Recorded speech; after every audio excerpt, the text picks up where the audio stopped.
And hey, everybody, it's bonus stuff. We just got done torturing ourselves by talking about Rebel Moon, the director's cut, both of them, watched in our eyes on the same day. So that hurt. So go check out our therapy video of us. But something else hurt because it was the last episode of House of the Dragon. And screw this freaking episode, screw this season, but we got to talk about it. So let's talk about it. So, episode 8. Now we know how Joseph feels immediately. All right. The Queen, whoever was. So, there's a blockade, right? Blockade growing. Was it ever? I don't know. On Wikipedia it said ever, and then the guy in the episode says never. So I don't know what it was called. Okay, so blockade or no. Dude, I can't even remember what the heck. Okay. I remember now. There's that Lannister guy, right? Name starts with a T. Titus. Titus? No. I don't remember. It's Ever. It's Ever? Okay. Okay, so he's there, and they got to figure out this blockade thing because people need food, man. Everyone's hungry. And so he's there to negotiate, right?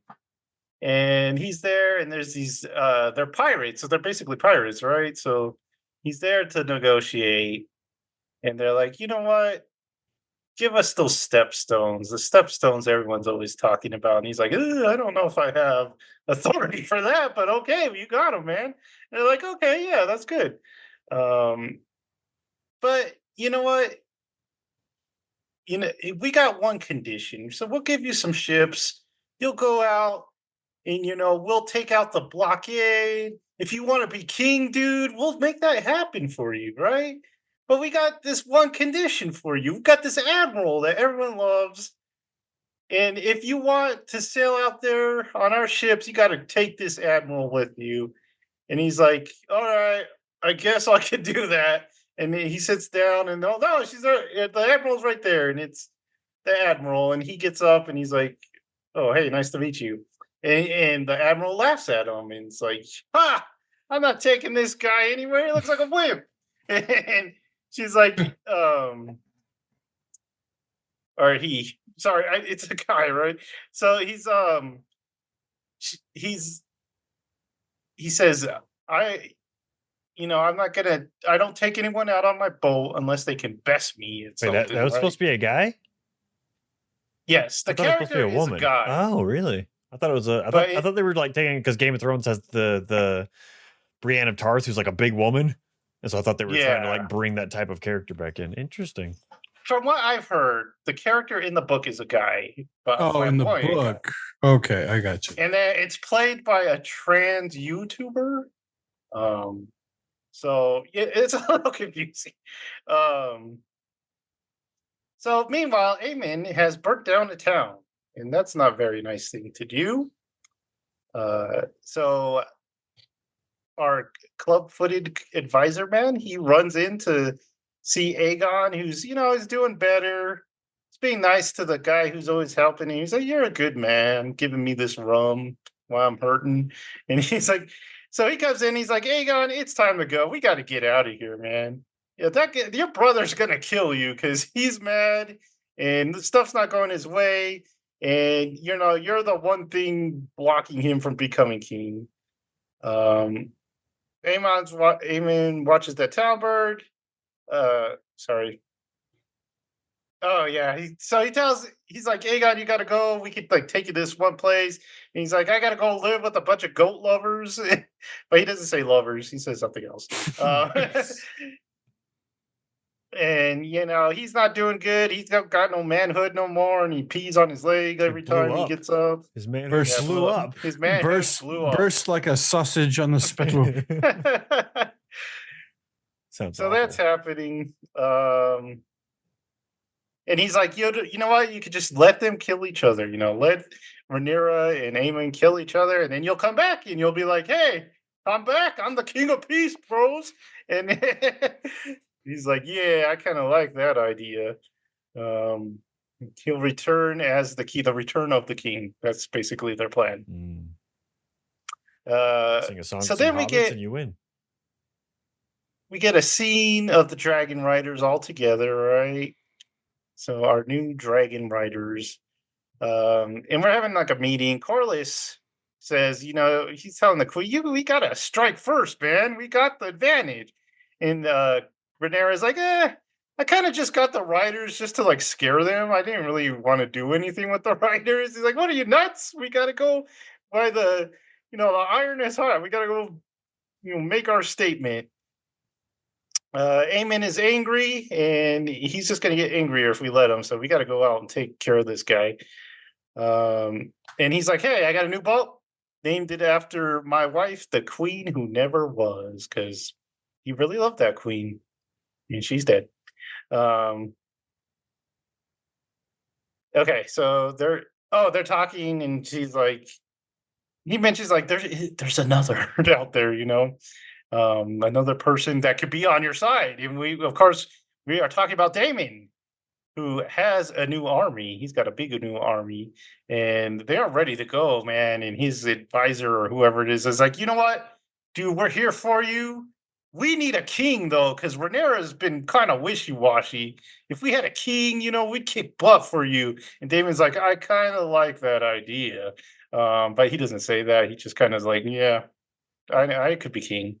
Um, Meanwhile, Aemon needs more dragons. He got no dragons, so he's got his sister though, and she's got a dragon, but she doesn't like to ride. So she's like, "You got to ride, man. We need you out there."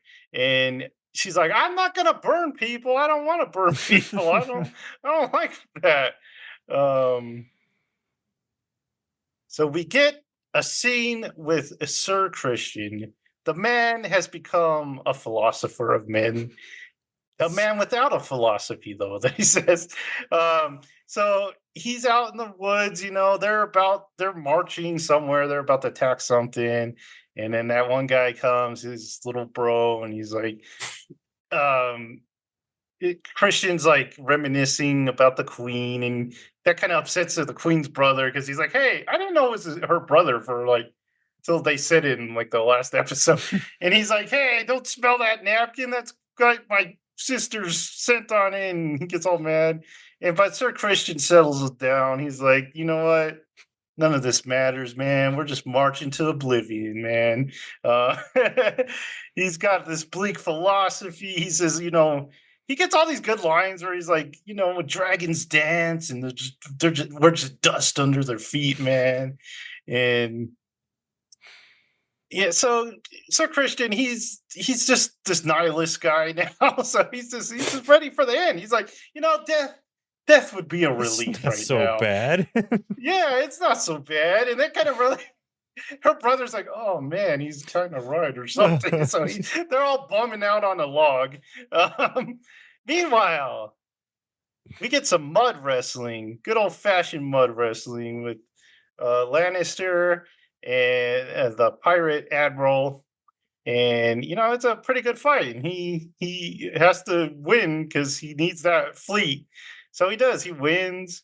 Um, and the admiral's impressed. The admiral's like, "Yeah, let's do this. I'll let you sail, and we'll have my man, and let's go eat dinner, man. Let's watch this girl dance." And then, so Jace he's pouting, and his girl is like, "Stop pouting, Jace. You're a sad boy." And because he's sad that all the dragon riders are commoners, and he's a fancy prince, and you don't like all these commoners riding dragons. Um, and then we go back again to the Lannister guy, and he has to sing a song for the pirates because he's not very good at singing. But they like, yeah, we appreciate the effort, man. That was a good song.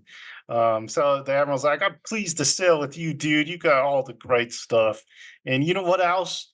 Just give me some kids, man. Go go make love to my wives and give me some kids, and we'll be okay. And he's like, well, how many wives you got? And it ends like that. And it's like, da da da da da da. Um,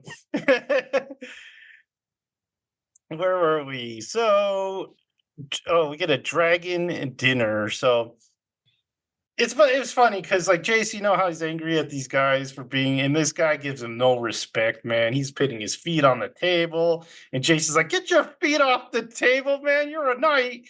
And he's so they have a dinner, and he's still like no respect to the queen, and she's like, "You know what? You got to have a little respect." And he's like, make me a knight, and I'll have some respect." So that guy's kind of funny, just giving lip to these royal guys. Where were we? Oh, they're talking to the dragons, and she's like, "You know what? We're gonna go out there. We're gonna spread fire everywhere. We're probably gonna kill some innocents." And they're like, "You." The new dragon was like, "We got to kill innocent people. We didn't sign up for that." And Jace is like, "You got to do it, man." And so that makes kind of everyone sad. But they're dragon riders now, man. They got bullfire everywhere. Um, that Simon guy, remember that little old guy that's kind of funny at Damon's castle? He's like, he's got a message of treachery. There might be treachery afoot. So he tells the queen that she's better get over there. Damon has tree vision. So the witch leads him to the tree, touches it, and he sees what I'm assuming is a bunch of Game of Thrones stuff. But you guys could probably tell me that because you were probably geeking out. And I didn't know what any of that stuff meant, but I was, yeah. So basically, the witch tells him, you gotta, you know your part in this role. You're not as big as you think, and you gotta play your part, dude. Eamon's still trying to get his sister the ride. She doesn't want to do it, and she's like, for some reason, she was connected to Damon's vision because he like saw her. And she like saw it too. And he's like, "You're gonna burn me too, Eamon. I've already seen it. You're gonna die." And and yeah, she tells him, "You're gonna die, man." And he's like, "I could have you killed." And she's like, "It still wouldn't matter. You're still gonna die." Rhaenyra gets to Heron Hall. Yep. And Eamon is there, and she's like, "What is all this?" And he's like, "You know what? He bows the knee and he says, 'You're the queen, and we will follow you.'" And he's like, gets his men. And he's like, "We're gonna fight for the queen," and they're like, "Yeah." Um, Meanwhile, we'll go back to Corlys, right? Corlys has got the son that we don't mention. We all know it, but we haven't mentioned it yet. So he's talking to him, and he's like, "You gotta be, everyone's talking about you. You're so quiet, and you don't really." You're just so curt with the men. You're just giving orders. Um, and he's like, "Well, yeah, I grew up fatherless, and I don't need the crumbs of your favor." I love that line. That was a good line. While you and your children got sweetmeats after dinner. I don't need the crumbs of your favor, he says. That was a good line. Okay, so we get to the end, and the queens meet again. Because they can just do this, man. They have this power to sneak into any room where they want. Tunnels going under the ground or something. If they need lady talk, they're gonna get some lady talk. Tunnels. So this time This time it's Alicent going to Rhaenyra and saying, "Dude, can we stop this war?" And of course, Rhaenyra is winning at this point, so she's all smug. It's like, I'm not gonna stop this. You nuts? So Alicent's like, I'll give you. I know what you want. You want my son. You want the head of my son. And she tells her, "I need the son for a son." And like, that's the only way this is going to end. So she's like, "Okay, I will give you that." She doesn't say it out loud, but she kind of agrees and she leaves. She just wants to get her daughter and she wants to leave. And she just wants to breathe the free air, man. She doesn't want to play this Game of Thrones anymore. And the last scene we get a lot of people suiting up, a lot of people marching, a lot of stuff of boats be boating, dragons flying. A blue dragon. I didn't know who that blue dragon was. He was flying away. That's the younger brother of Aemond and Daemon, or Aemond and Aegon. Yeah, he's been like away. They kept him away, so he's got a blue dragon, man. He's out there flying on dragon tails or whatever. We saw the old hand. He's like in jail. We don't know why he's in jail. But yeah, that shocked us. We're like, why? We got a lot of people marching, and you know what the show does? It ends. The show ends right there without anything happening. No resolution at all to this season. Even freaking IGN gave this an 8, right? And they still said to have a show without all this build up without resolution is a sin, and they still give it an 8. I don't give it an 8. This episode would have been great if it was episode 8 of 10 of this season, right? Because it was supposed to have 10 episodes this season, but they cut those 2, and those 2 were actually when stuff happened. And that would have made sense. You have this episode, stuff happens, and then season 3 is the ramifications of that stuff happening. And they didn't do that. They cut those 2 episodes off and they leave us on a cliffhanger, and I hate storytelling like that. I hate when TV shows do that. Your season should tell a whole story. It should not end just a build up season 3. I did not like that at all. So I did not season 2. I did not like. Don't read the books, Joseph. I won't. Season 2, I like season 1. Season 1 was good. It had a lot of good stuff.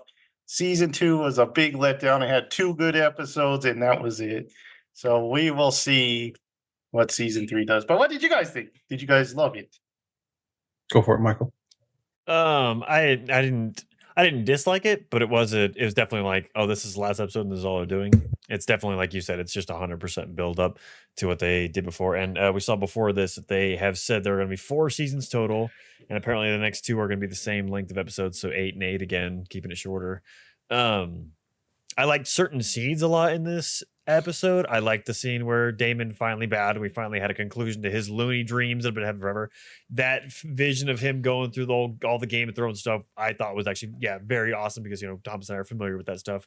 So it was cool to kind of see him realize his place in that line of where he's like, what was the line he said? I can't remember. How he just barked at me. Anyway, he said a cool line to Rhaenyra there, and then he's like, I'm going to bow now, because something like he knows his place, something like that, whatever the heck. Or like him just talking about how there's a lot more at stake here, and winter is coming. And anytime they say winter is coming, I get chills and I get excited, because like that's the whole thing. That's the whole point of it. Because it's cold. Yeah, because it's chilly.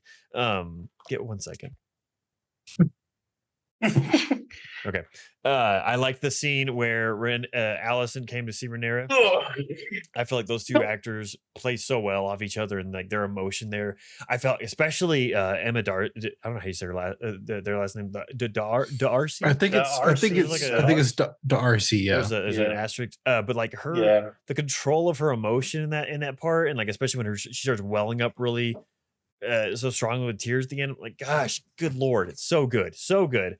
And so it's anytime they're in a scene together is so good.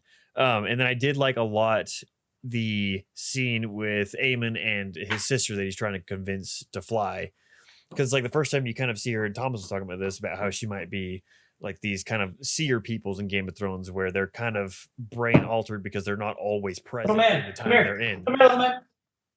Jared yelling. Jared, we can hear you. Oh, really? Yeah. Get over here. Yeah. Too. Stop it. Keep putting the damn ball. Anyway, I like that scene a lot, because you kind of see her in her right mind, and like she's so confident in what she's saying. It's like such an alteration from what you've seen this whole character this whole time. So I like those scenes a lot. But yeah, I do agree. Like, it's like, really, we did all this stuff, and like we're not gonna go anywhere with it for 2 years probably.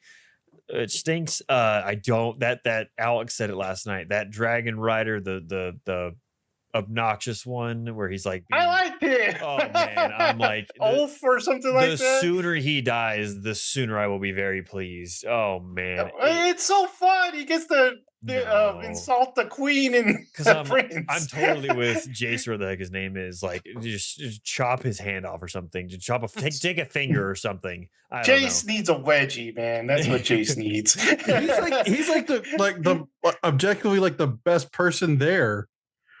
He's an elitist, you know it. They added that like out of nowhere. He's like the impure bloodlines. I was just like, he's just an where did that come from? Child. I like his character arc, even though he's I kind of like him, but But you Making did know fun the of Dragon him. Rider. I think he just. Oh man, I want to bash his head in so badly. That one You dude know looks- he's gonna He's so die far easily, obnoxious. man. He's probably gonna betray him, honestly. But how far Well, obnoxious he is, I'm like, yeah. I want to crush you so badly. Anyway, You know he's gonna be like flying and then like accidentally fall off his he just, dragon or like, something. he immediately dies. He's the first one, just goes in, boom, take it off. I don't know. Trying to think of anything else in this episode that I liked. The opening, though it was cool to have the kind of change of scenery, it'd be all tropical and everything. I was just like, that was a weird whole like. Because we got that cool scene where they were at that courtyard in the castle, and then this looked kind of weird. It was just like odd. I can't think of anything else. Wrapping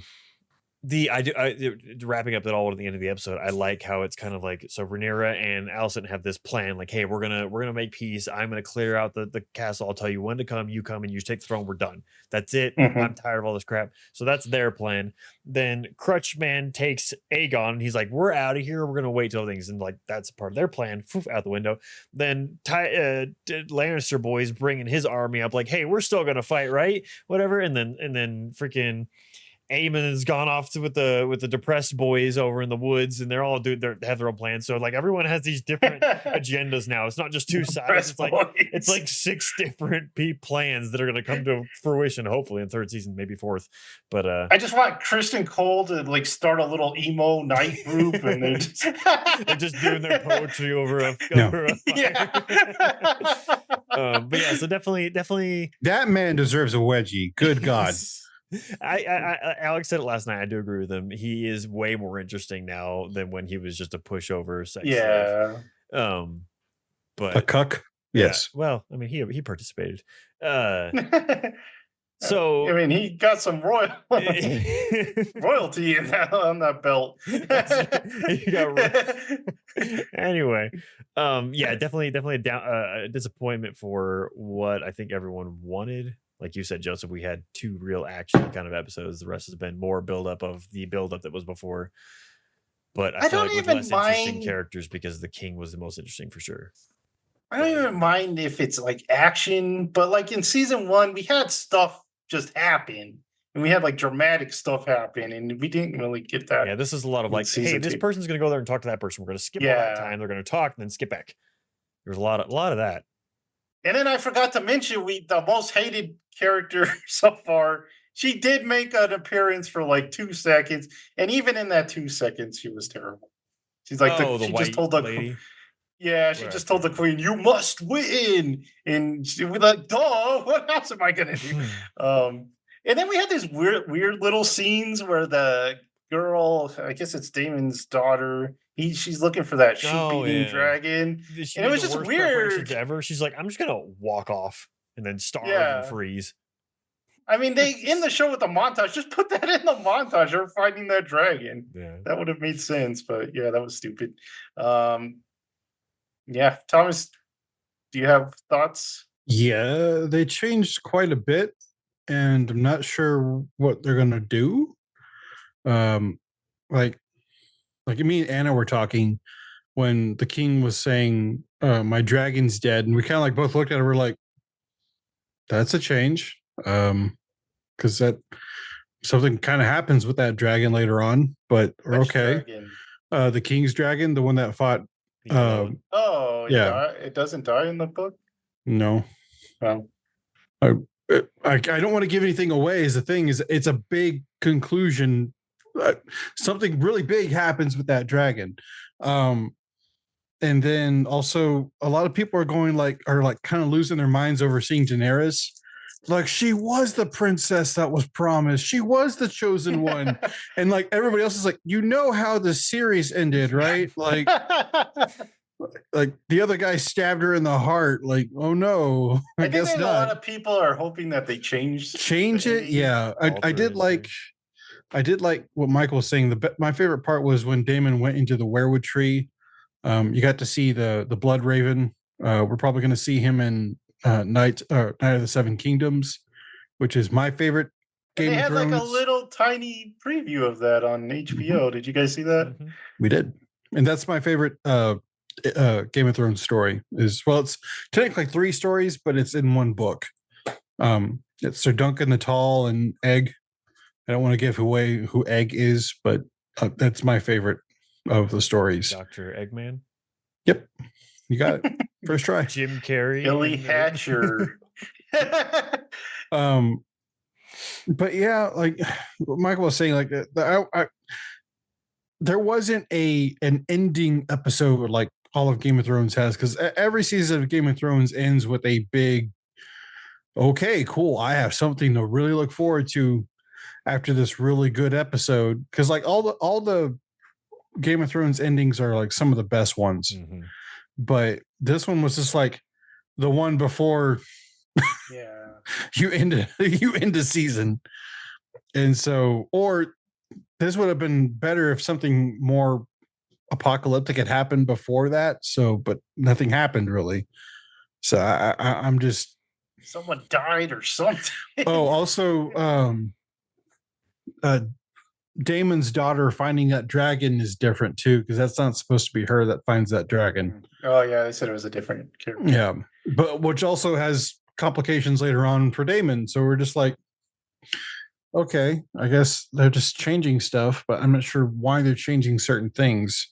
So we'll see. I'm glad that Damon finally got out of the frickin' castle. Good God, that was probably my biggest complaint about this whole series is that season he was the entire thing he was just in this stupid castle. I'm just like, come on, please. It was just not, yeah.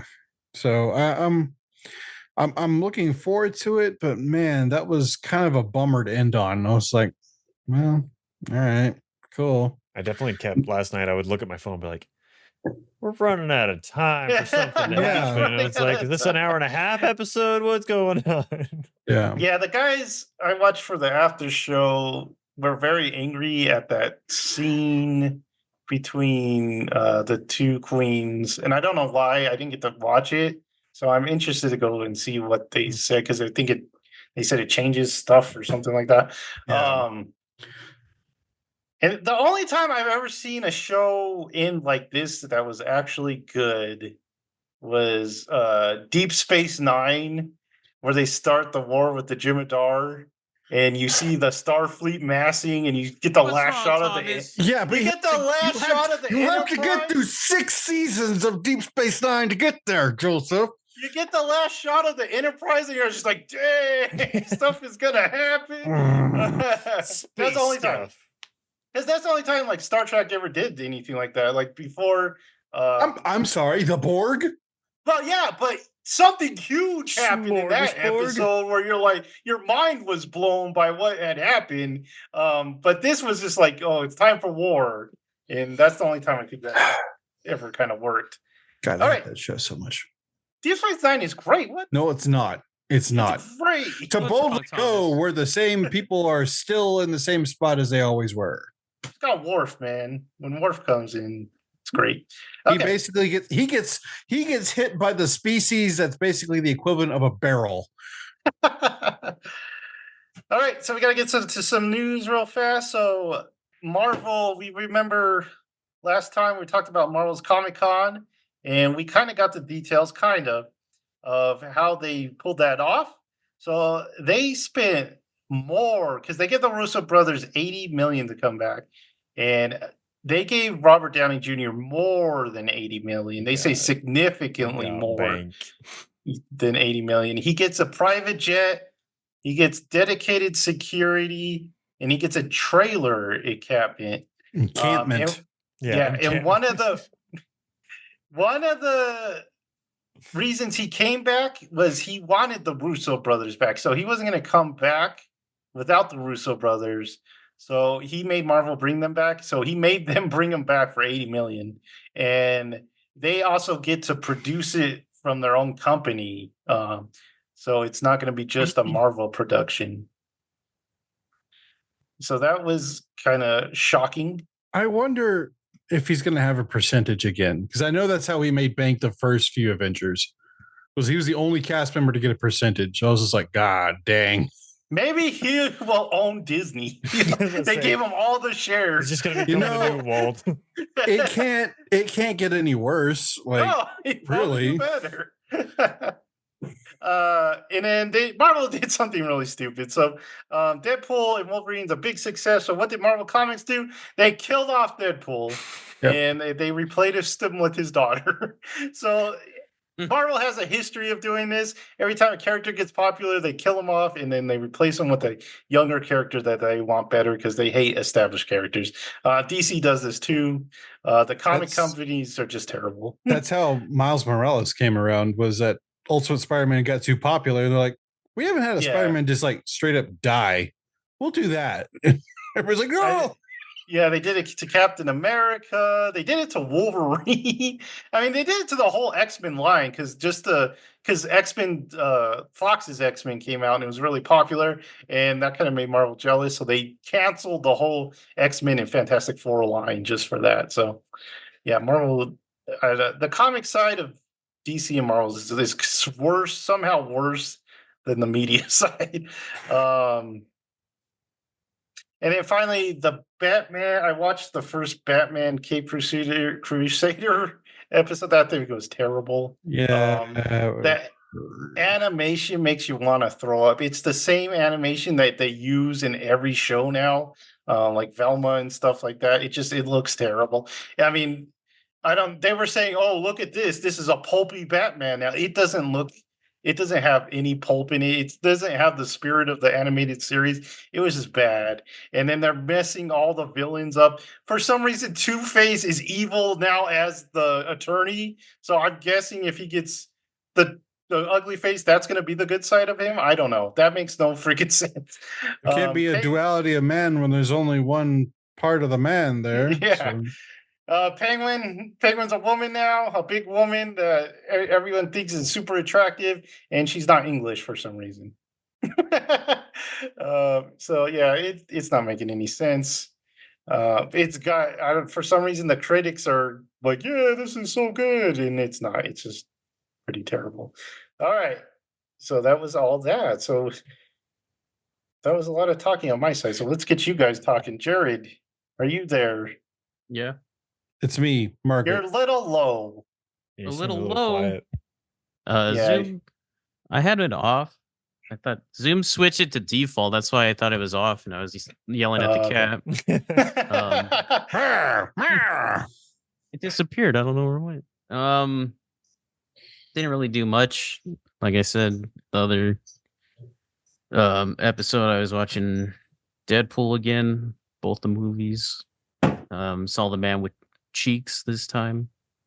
But the only thing I have to talk about is YouTube, and I watched a guy called Any Austin, and she like the videos I watched. He was doing the unemployment rate in certain video game towns.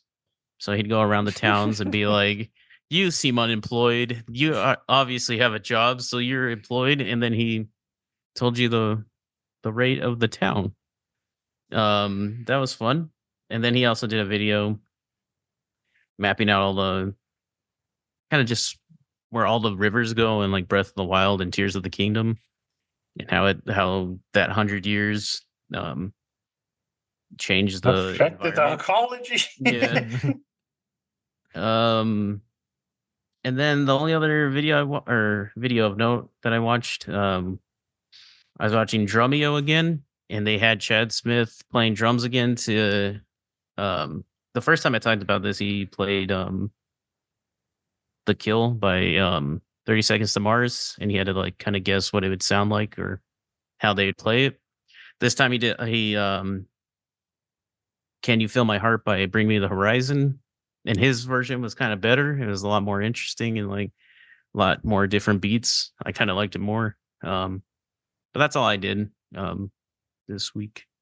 I forgot to mention I did listen to that album, Michael, that you sent us in chat. So I did.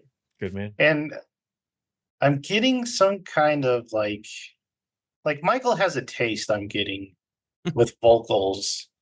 He likes the very like soulful singing, I would say. I didn't really hear the Switchfoot thing Jared heard, but that was it. All right, who wants to go next? I can go next. Take it away. Do it. So I got in this weird bark.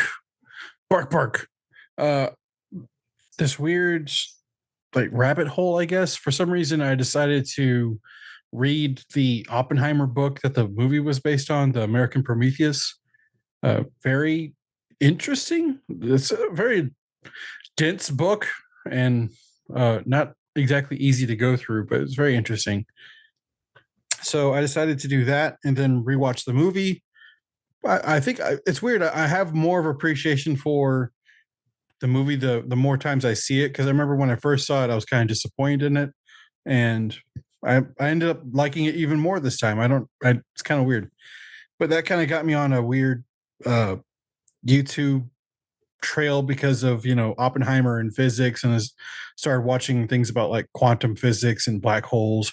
But for some reason, after I did all this, I got recommended one of the Fat Electrician's videos about nuclear testing out in the Mojave Desert after they made the nuclear bomb, and just how like the crazy tests that they performed on the U.S. military had 18,000 people that they irradiated just over like 4 or 5 years, and they have these one guys called like I forgot what they're called, the something 5, and they had them for like propaganda purposes. They had them literally stand underneath the nuclear explosion while it went off in the atmosphere. They're like, "Oh no, it's fine. Let's get out of here." But just like the crazy nuke tests that the American government did after World War II, just like, we don't really know what this does, so we're just going to keep like doing things until we find out what it does. But like, they pissed off like the international community, and they're like, you know what, we're just going to do things underground. So they had this one thing where they buried a nuclear bomb 500 feet underground, and then put I think it was a 15,000 pound manhole cover over the thing and sealed it. They set off a nuclear explosion underneath the ground. And this, like the Fat Electrician's going through all this. He's like, so the estimated miles per hour that this manhole cover reached was 100,000, and was one of the first few things shot into the atmosphere by a nuclear explosion. And the military were asking the scientists, where did the manhole cover go? And the scientists went, like it just went up. Oh. And we don't know where it went. They have no clue where it went. It didn't vaporize. It just went woo. That's hilarious. They because they filmed the whole thing in slow-mo. They got one frame of the manhole cover leaving. It was just, that's it. Leaving. So there was just no way to determine where this thing went, because it was traveling at 100,000 miles an hour. There's ways that he intercut it with the clip from The Last Jedi of Holdo going through that massive Star Destroyer. It's like somewhere in the galaxy, the manhole cover decimates an alien fleet. But birds saw that, like vaporizes a bird. So yeah, and then that led me on to another trail. So I watched some more Fat Electrician videos, mostly about planes. I don't know why, but just a few like fighter jets. And he came out with a new one this week. It's called the American Ace of Aces. So this guy has like 43 confirmed kills in World War II. And they actually think that's actually on the lower side, because he gave away kills to up the stats of his fighter squadron. So he would fly with like more aces. And that they assume he probably has like over 100 aerial kills, which is crazy to think about, really. But okay, so can you guys guess the name of this dude, this Chad of Chads? The pilot? Bobby Hilfiger. Honestly, that would be pretty close to this guy's name. Joseph? Jet Jaguar. Ooh, that's good. Jared, what about you? You got one? Duncan, Idaho. Duncan, Idaho. So this guy was named Richard Bong. And yes, do you know what he went by? Bong? No, Dick Bong. He even had the entire side of his fighter plane painted to look like his fiance. This massive, like red flying monstrosity. His favorite plane was the P-38. I'm like, that's cool. Nobody really gives him enough attention to P-38. What's so sad though, he got through World War II, had all this stuff. He got the Medal of Honor. He died a year after World War II. Died in a plane crash in an experimental plane. I'm like, Jeez. that just what? Don't tell me that.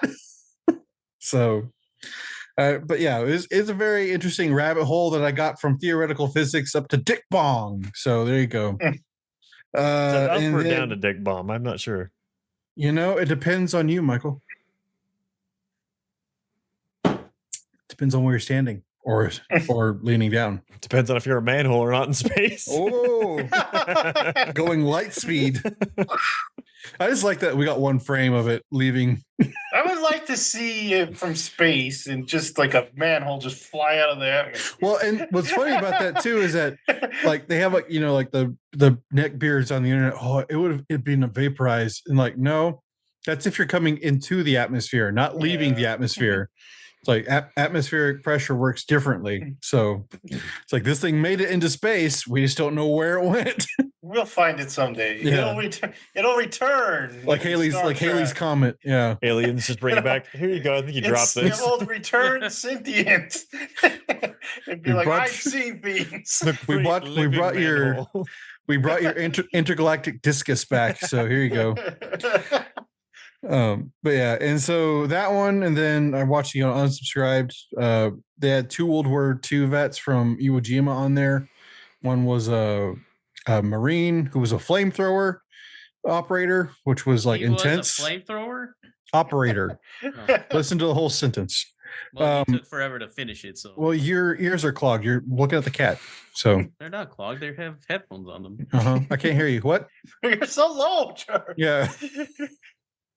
And then the other guy was a sailor, and they kind of make fun of each other because I don't know if you know how the Marines and the Navy works. So the Marines are like, so have the 5 branches. Technically, we have 4 branches.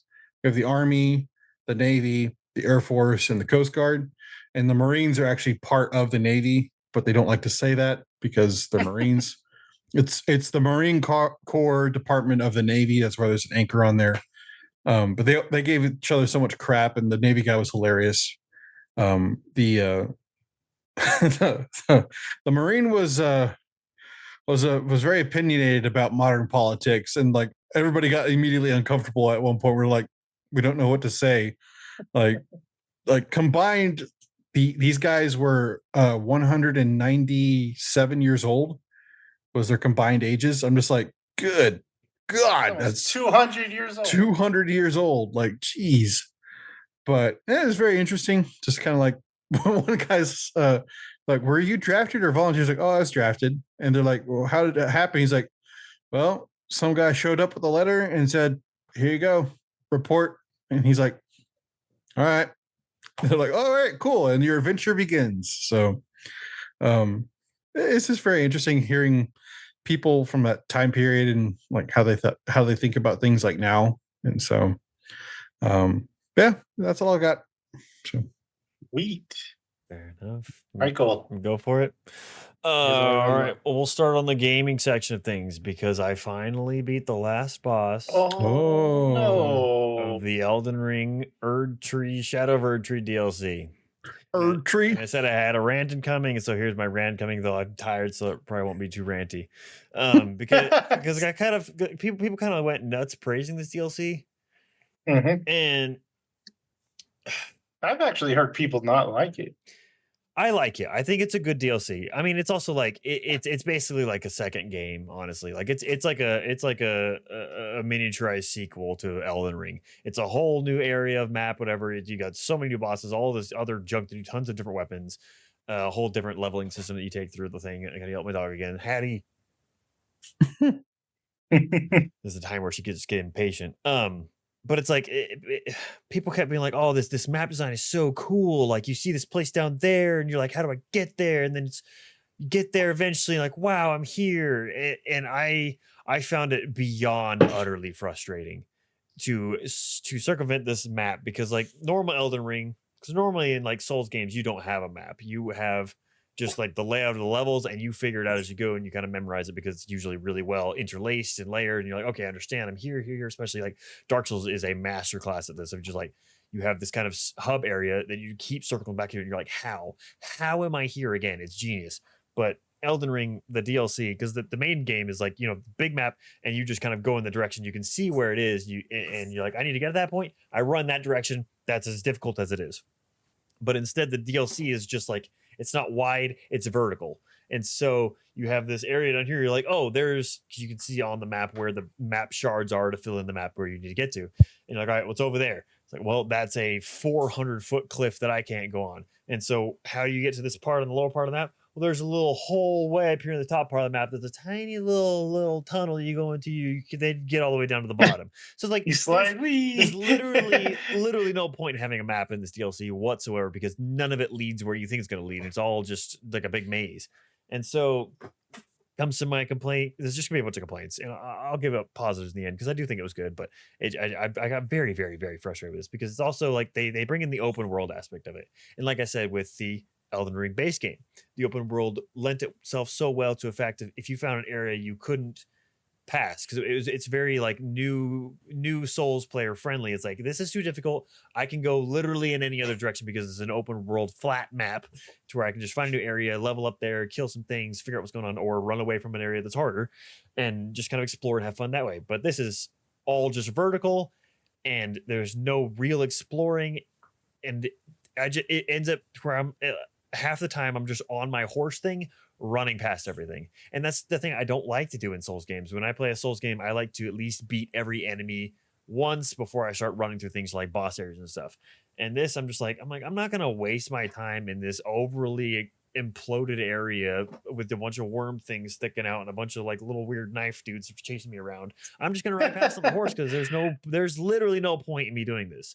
And I find that very frustrating, because like, I'm just holding forward on the stick for a while, just kind of like every so often pulling with the map, be like, I think I'm heading the right direction. I don't honestly know. And then the last complaint I have is the boss complaint, because I was telling Jared about this, because he was like, why are you so angry about it? And I was like, well, because You angry, bro? in normal Souls, how they combat the difficulty, because Souls games have always been difficult, but how you combat that is you have the ability to summon friends or AI. So there's two chances there. You can summon up to 2 other people to go help you with a boss, and it makes it just like, I mean, you can literally just summon 2 people who are better than you and be like, okay, go do it, and I'll stand in the corner. Not the funnest way to do it, but it's 100% way to get past it.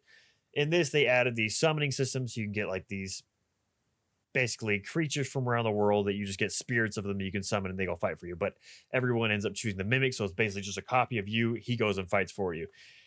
And because you have this at every fight, anytime you want, they alter the boss fights to where it becomes this kind of like memorization game. I mean, Dark Souls are always about learning the patterns of enemies, but it loses a lot of organicness to it, in my opinion, because there's so much like take Lady Millennia, or I forget, I don't know, just Millennia in the base game, the previously hardest boss in Souls history. There's a move where she does her 1,000 dagger pew, pew, pew, pew, pew, and it's like, anyone who actually figures out how to dodge that without Googling it, good for you. You wasted too much time, because it's just like, you got to run back, roll like left, right, forward, left, up, down, B, B, X, Y, Y. I don't know. You got to put a Mortal Kombat You got to basically code. do a Mortal Kombat code. And so I come to the point, there are several bosses in this one. There are 2 bosses that I said, screw it. Because I'm a Souls purist. I like to do it just me with my sword, no summons, no upgrades or whatever. I mean, I level up and everything, but like, I'll upgrade my sword, but I don't do like, I don't put like grease on my weapon whenever I like to fight it mano a mano, you know? And so I did that to most bosses. There are 2 bosses. I was like, screw it, I'm not wasting my time. There's a big dragon at the top. You can't see anything. He's enormous. The camera's terrible. I immediately was like, nope, I'm summoning this dude that screams at him and throws bolts at him. I'm like, he's just this AI guy that's literally screaming like almost like it sounded like he's like almost like preaching. He's just like trying to convict this dragon to join his religion or something. I have no idea. But so I summoned for that one. Scientology because I had heard, I was like, okay, this boss at the end is apparently the hardest in any Souls history. He beats out Millennia. He is the new hard big guy. I'm like, all right, I will fight him mano a mano and everyone else that I feel like mano a mano. But I came to a point at the end of this game where I'm like, if the Souls games continue in this direction, I will know this is it. I dropped the gauntlet is picked up. I no longer challenge it. I will summon crap every 2 ways. I don't care. I will take the Carlos route of laser cannoning it until it's dead. I don't care. Because the problem was I wasn't having fun with these fights. Like Johnny came over several times where we had binge sessions where I'm just fighting. He would try it too. He actually got to the second phase of this boss, which is pretty cool because he's never played Souls at all. And I was like, let me just Google this really fast. I pulled up like one of my favorite Dark Souls fights. It's the Clock Tower fight, Lady something or other. I don't know names, I'm bad with names, but it's a DLC fight from Bloodborne. And you just see it, and you see the organicness of these fights and how it just plays out. And it's about reacting and acting and being in the moment. It's not about, oh, here's this tell, back, left, forward. You're like no, I want to feel like I'm in a fight and like reacting in real time rather than just like waiting for, I don't know, the points. Anyway, so I summoned through things, got to the end of the game. There was one boss. I'll give one of my positives here. There's a boss called Mesmer. Super awesome boss. It was fair. It wasn't ridiculous. I had so much fun. It took me probably maybe 10 tries or so. I think maybe 10 to 15. But it just felt like it was like classic Bloodborne fights. It was fast, it was frantic, but it was doable without having to look up like button combinations. And I was like, this is what it's about. This is so much fun. Apparently he's one of like super hard ones too. But I was like, this was a well-designed fight. All of his moves have you can see when and how to dodge. But then you come to this last bananas loser, man, the consort Radan. And if the first phase isn't that bad, he does spam a lot of moves sometimes. And he has some moves that are I didn't realize you could dodge, which that was actually my bad. But I should have learned that. But I did Google it. I was like, oh, you can roll past it. Anyway, then you get to the second phase, and it just becomes AoE hell. Area of effect.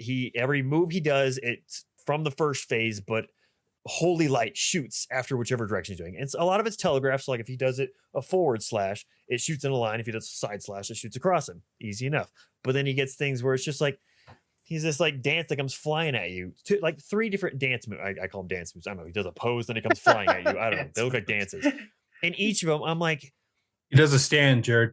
I'm like, I'm either going to be here for 40 years just waiting to learn all these stupid moves and guessing left, right, up, back until I get it right, or I'm going to Google it. So I Googled it, watched a couple fights, like, okay, that's how you do it. Still utter pain in the butt because it's also like the hitboxes are, that's one thing that pisses me off more than anything in the game is if hitboxes aren't accurate. And there are times like the battlefield is like uneven. So I'll be in a ditch. He'll do a sideways slash. The sword's at least 5 feet above my head. Half my health bar's gone because this guy takes half your health bar at every single swing. So I lost my mind during this. It took probably, I mean, I fought this boss for probably 2 weeks. I took 2 weekends to do it, long, probably 6-hour sessions. And then I took the next week after that, I was okay, I got to play more often because I'm losing my memory of it. And so I spent each night that week doing a few fights until I finally beat it like 12 o'clock at night. And that was like, I don't know. I found it so utterly frustrating. It wasn't fun in the slightest. Like it reminds me of like thinking back to the last boss in Bloodborne DLC is the Orphan of Kos.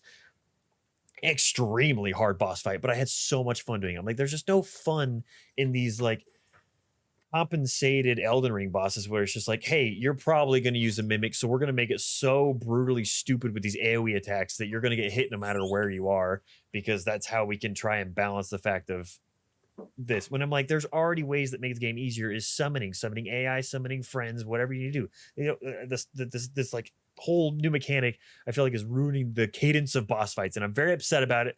So that's my rant about the Elden Ring DLC. I still liked it. It was fun. It was a lot of content it was $40. That's true. It's a lot for DLC, but it was a lot of free. I mean, I probably spent 50, 60 hours in it, honestly. But it's just the map design I was not a fan of in several boss fights. I'm like, I won't, like I said, I won't do this again if it comes to the fact of I'm too old. I'm wasting I spent probably 15 hours on a flipping boss fight to prove a point that wasn't worth proving, and it's stupid. I have a question. Yeah, what's up? In those 6-hour sessions where you just fought him, did you like? Because when I have trouble with a boss, I go off and I get mad at like little bosses and hit them, and I'm like, ugh.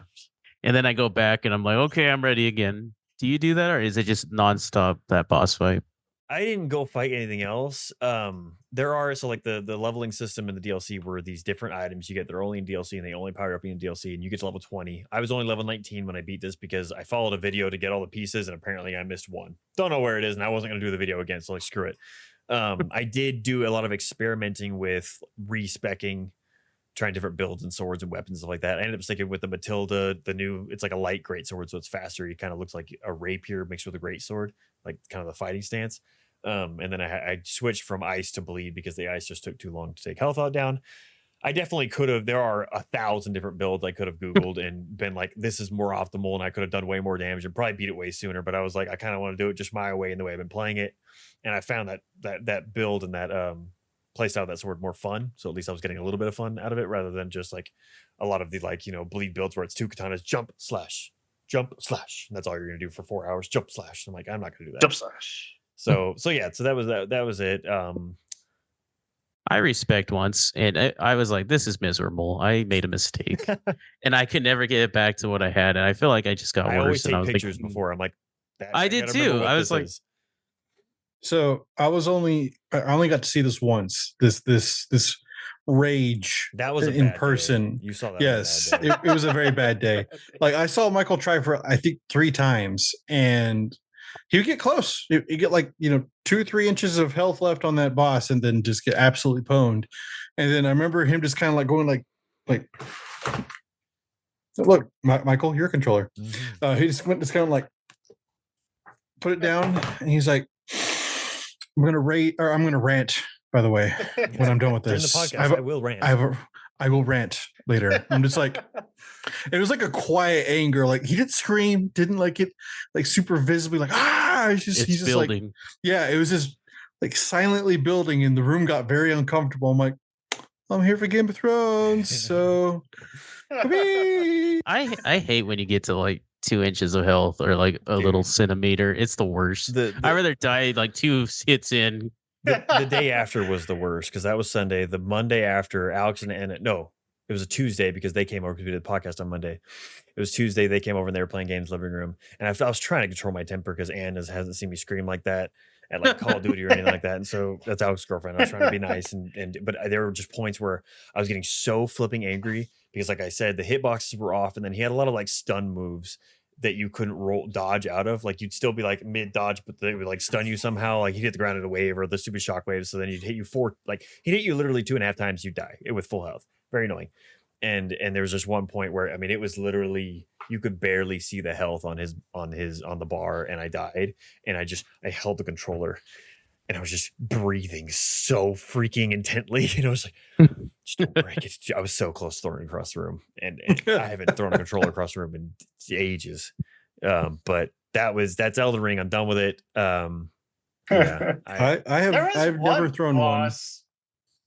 I don't know what game it was, but it looked like he had no health. And I somehow lost the fight. And it's like, he had no health. Was it Rick the door technician? I don't remember what game it was. It might have been. Rick. Well, yeah, so Elden Ring's done. I have a couple more things, and then I'll be done. Okay. Go through them real fast.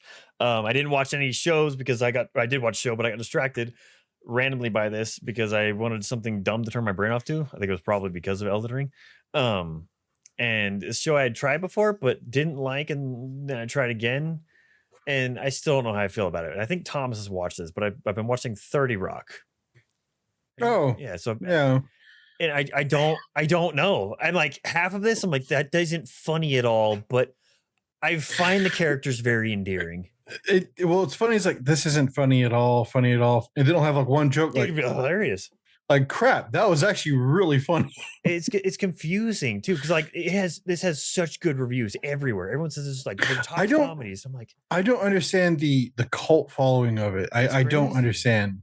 Like, I mean, I get like Parks and Rec and The Office. Those were kind of like landmark shows, or like those were big shows when they happened. 30 Rock was kind of like the one that everybody kind of talked. Oh, if you're kind of cool, you watch 30 Rock if you're like a writer or something like that. Apparently, Yeah. it's like a big writer show.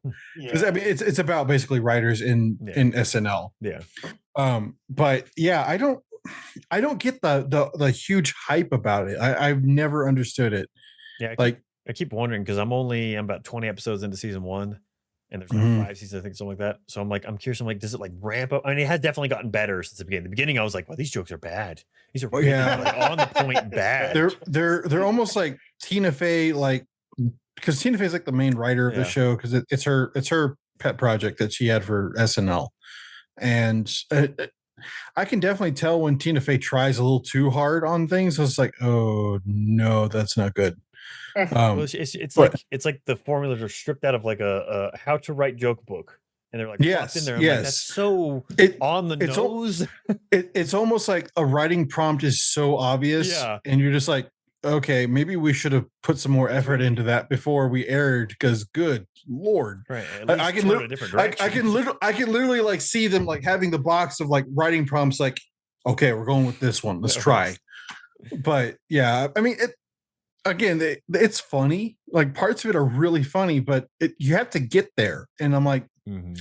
I'm not really enjoying like 80% of this show, so why am I watching it? Yeah, And I don't think I've gotten past season 3. I don't think I went that far. So I just didn't really connect with it, so I might try it again. But yeah, I get the same feeling. Yeah, 'cause it was just kind of like I'm like I've always wanted to watch it all because it's one of those that people hold in high regard. But I'm like, Yeah, the humor definitely is just like I mean, I'm also not a big SNL guy in the slightest at all. That's kind of skit comedy isn't for me. But I am definitely I like Tina Fey's character a lot, and then her dynamic with Alec Baldwin as the head CEO is pretty. They had some pretty honestly, darn funny moments. Alec Baldwin was probably the best part of that show. Like, I don't really like Alec Baldwin. I think he's too much, but he's pretty funny in that. Really funny. And then a very young Jason Sudeikis has popped in, and I'm like, oh Yeah. my gosh, you're the baby, Yeah. the baby. There's one that I don't know if you can find it at all, but it's called Live from the Sunset Strip. What was it called? Okay, so have you watched West Wing or The Newsroom? No, neither. Alex always tells me to watch the newsroom, but I haven't. It's overrated. But it's the same guy that did the West. It's Aaron Sorkin. He's the same guy that wrote. He's the same writer and director of that Chicago 7 movie. Do you remember that one? Yeah. Yeah, same writer, and it's basically his version of 30 Rock. And it's got Matthew Perry in it, and it's only one season, but it's really, really good and really, really funny.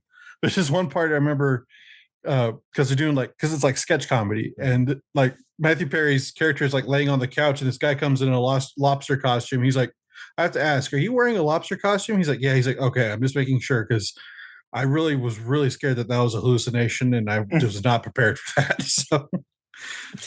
But yeah, so yeah, I think I'll probably see it through. I'm enjoying the characters enough, and they're doing enough different. It's improving at a rate that I'm pleased with, because it started off very much like wow.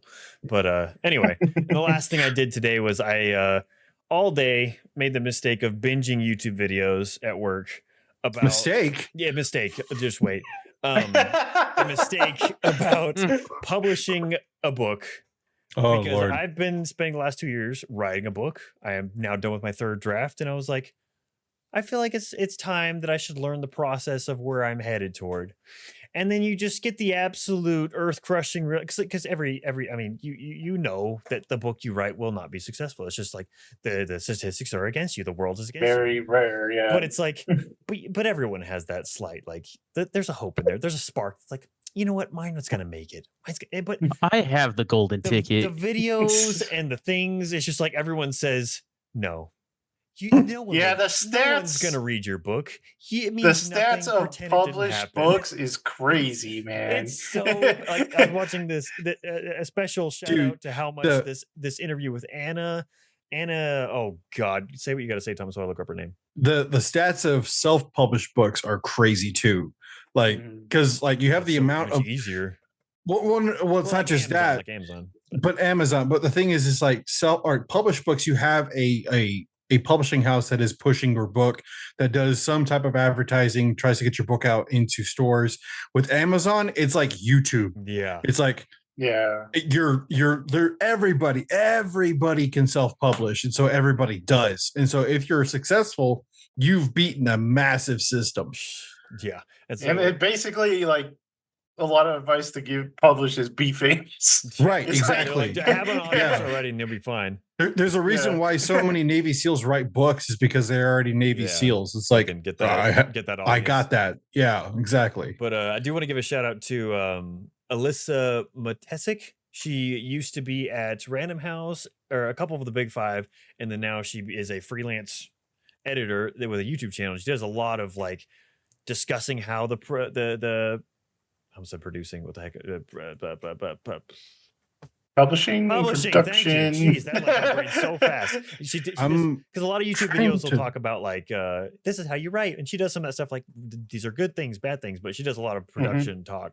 Production, Jesus Christ, publishing talk. It's been a long day, guys. Anyway, so her channel was very good, but then the other interview I saw was Anna David, who did Party Girl. It's like a fictional autobiography, so it's like a Mhm. autobiography about her life, but fictional characters and everything.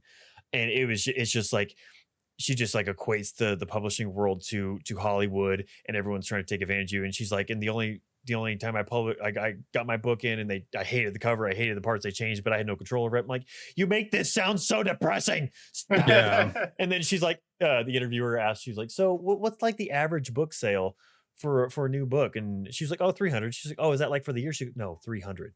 Yeah. She's like, that's it, if you're lucky. And I'm Yeah. like, dear God, why did I do this? I like The to bang in the dark. lifespan. And- Yeah. There's and like there's- no lifespan for books. There's also like the other part of, because I've known a guy that actually got a book published and did fairly successful, but he was talking about when he first got his, because he went through like about 3 or 4 drafts like you did, Michael. Mhm. He's like, those are the drafts that I did, and then I sent my book off to my editor and talk about. He's like, there's 2 options to kill your darlings: you do it or somebody else Yeah. does it.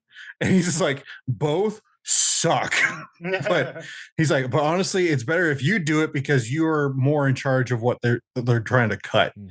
Because something has to be cut eventually. But he's just like, it is the worst feeling you ever get when you're told, hey, either you kill some of this or I kill some of this. So That's not true. Zack Snyder doesn't cut That's anything. true. He don't cut I gotta nothing. Figure out who publishes his stuff, because I need to be on it. So Maybe he should do a Dark Souls movie. there's not a lot of dialogue, so it's okay.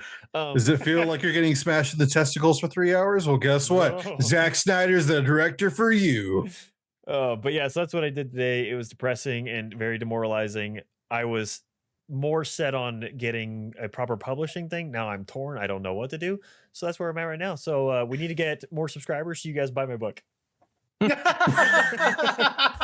That's all it was. All right. It was a All bad right, thing note do to on a self, Monday, guys. It was a bad finish thing to do on a Monday.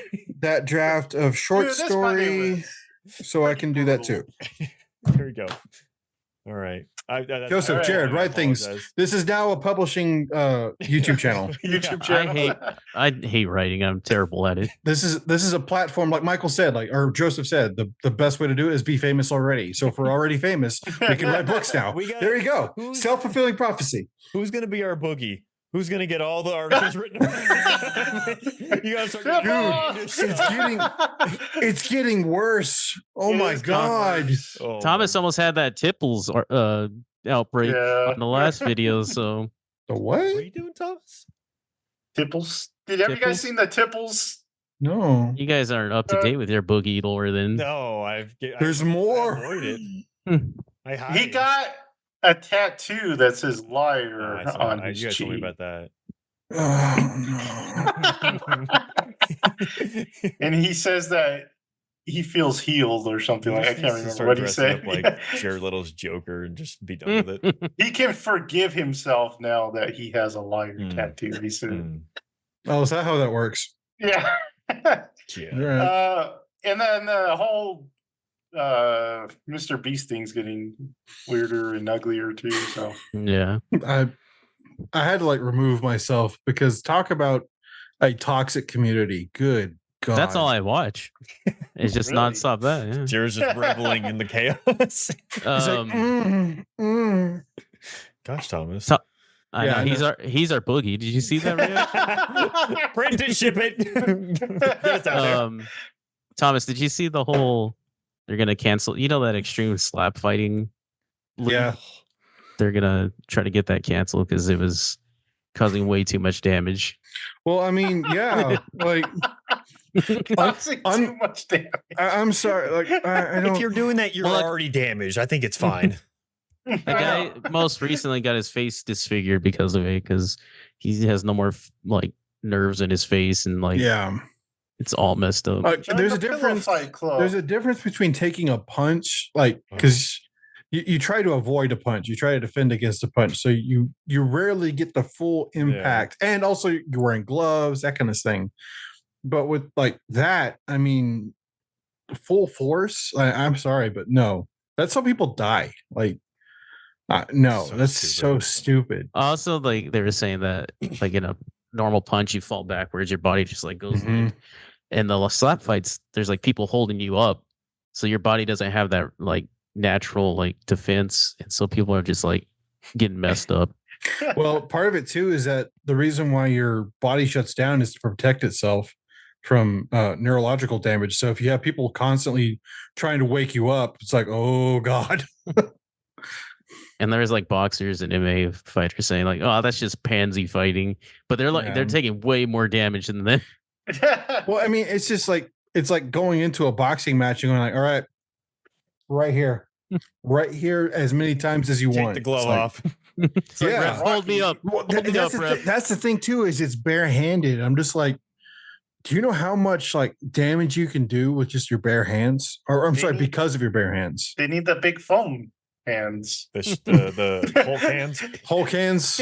Hulk smash. They're gonna make regulated slap gloves, and that's one joke from Deadpool that I didn't. Oh appreciate. yeah, it ruined Hulk hands for me now. I can't see it any other way now. It's called hulking now. So oh God, I can't not anymore. And the kid during Halloween, I'm like, no idea. No, I can't risk that somebody didn't do that. So it's horrible. Too far. I did watch 3 movies this week. I watched The Beekeeper with Jason Statham. Did you know, Jared? Did you know that honey's flammable? I didn't know that. Yes, it is. It's a joke that Okay, so when we went to go see Godzilla -1, Carlos, the beekeeper, the beekeeper trailer came on, and like Jason Statham like sets the honey on fire, and like in the trailer, the guy's like, "Who knew honey is flammable?" And Carlos like, "Who doesn't know that?" And I went like, "Carlos, everybody doesn't know that. Every single person doesn't know that you can set honey on fire. Shut up." You ever tried to start your living room Christmas fire with a jar of honey? Carlos. His ears are ringing in this tonight. I always think gasoline, tender, fire, honey. It was pretty average. It would have been better, but there was these like FBI agents that were just terrible and obnoxious. And if they wouldn't have been in the movie, it would have been a lot better. Watched 2 other movies that were pretty interesting. There was this one called Demolition. It had Jake Gyllenhaal, and in this movie, his wife dies in a car accident, and he goes nuts, man. So is that the one where he dances all the time? Yeah, well, there's a scene of dancing, yes. Okay. But he pretty much can't process her death. So he starts like destroying everything. He takes his fridge apart, takes his computer apart at work. the vending machine in the hospital did not give him his peanut M&Ms, so he starts writing the customer service department of this vending machine, and he like tells them very intimate details about his life and every like thing like that. So the customer service like starts calling him and she's like, oh, I kind of want to talk to you, you're kind of interesting. So they kind of start a friendship through that. He quits his job, he pays a construction crew to let him like demolish houses. And they're like, oh, that guy's probably on drugs or something like that. And so he gets involved with this lady who's she's got a boyfriend, but they're really just friends and they're like talking, and she's got a son and they like have their issues. So it's a very dysfunctional friendship group. And at the end, he finally comes to process the death, and like his love for his wife, even though he knows she wasn't perfect and they weren't like a perfect couple. But it was a really interesting movie. It was very like wasn't typical, I guess you would say. It had to like it was very quirky, I guess you would say, because it's kind of a I wouldn't call it a black comedy, even though it's listed as a black comedy, but Don't think we it's say like, that anymore, Joseph. it's a or dark comedy. It's even worse. But I wouldn't even call it that. It was just kind of a drama movie with some humor in it. And then I watched Knox Goes Away with Michael Keaton. So he plays a hitman who has this very aggressive form of dementia, and pretty much the doctor's like, well, yeah, you're gonna lose your memory in like 2 weeks. So you got 2 weeks to like he calls it cashing out, basically liquidating all his money he has. His son, who's estranged, he hasn't seen him for like years, comes up to his door and he's like, dude, I'm in trouble.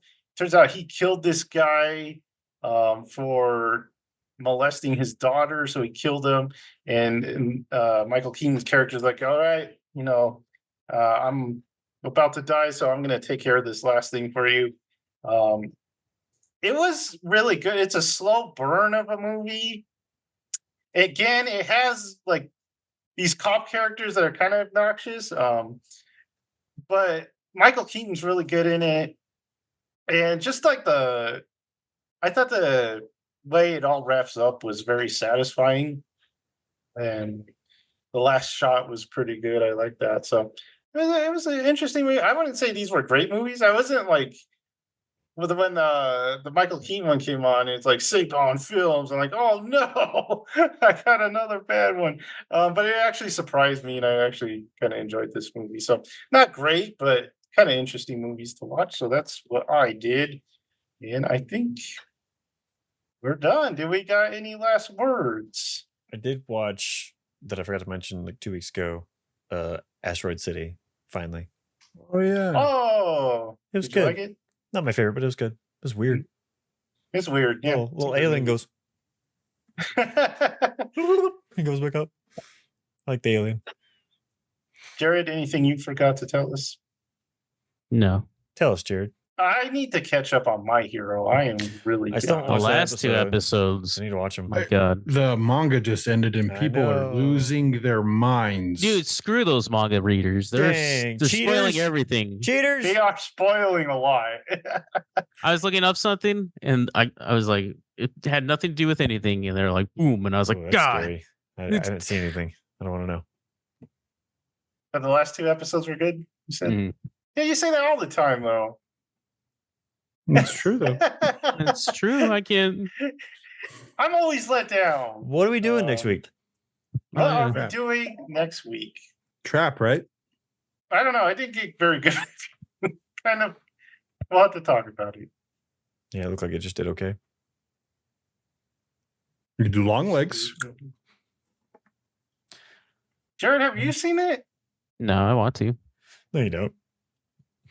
I want to. All right, so that's going to do for this episode. Give us some likes. Subscribe so we can start publishing Yeah. books. Subscribe so our books aren't failures. So two so far, probably 3 or 4 years of my life isn't wasted. We Not get for me. 300 subscribers and he sells 300 books. Hey, There you I'll go. be hitting the average. So apparently. there was a moment of hilarity, at least in my mind. So Michael's is like, I hate all of you for making me want to. So I'm like, Michael, you hate 100 other people, not just us. So yeah, Bunch of ding go check out our Rebel Moon review. Well, it was more of a like pity an party. unpacking. Oh man, yeah. what do we call our subscribers? I forgot. Michael Ding called them. ding dongs. No, it Oh, was we something had a else. name. Oh, Oh, sweet something. oh yeah, Sweeties. Sweet cheeks. Sweet cheeks. No, that was Oh. Edams. No, what was Something. it? sweet something. I don't remember. We'll have to review the tapes. Put it in the comments if It you was guys in one of remember. the videos, right? Yeah. Yeah. We'll have to figure it out. Okay. Notify yourself for even more good stuff to come, and we will see you next time. Bye. Recording stop.